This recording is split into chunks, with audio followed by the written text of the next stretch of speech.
Untung tu Allah bagi kan.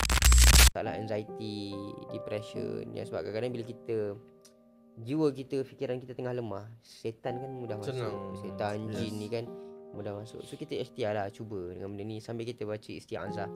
Auzubillahi minasyaitanirrajim. Untuk anak-anak kita yang mungkin selalu nampak ke kan, seperti kat tempat tidur diorang, InsyaAllah boleh jadikan ikhtiar orang yang kasturi ni. So bila saya dapat tu, saya kena buat lah. So saya dah buat dan saya keluarkan. Dan untuk first batch memang tak banyak pun. Saya keluarkan 6,000 botol sahaja.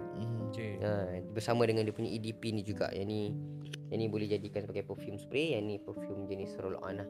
Yang ni nak guna untuk fabric spray. Senang lah sebab spray kan. Yang ni direct boleh untuk perfume. Tapi yang ni pun boleh perfume juga.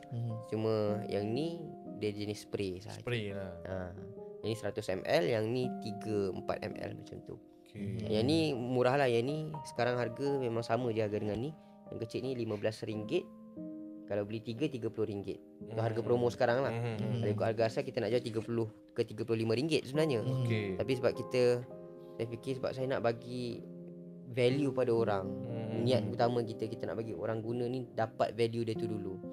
So kita jual lah harga yang tak apalah, untung tu Allah bagi kan. So kita bagi semua orang rasa dulu.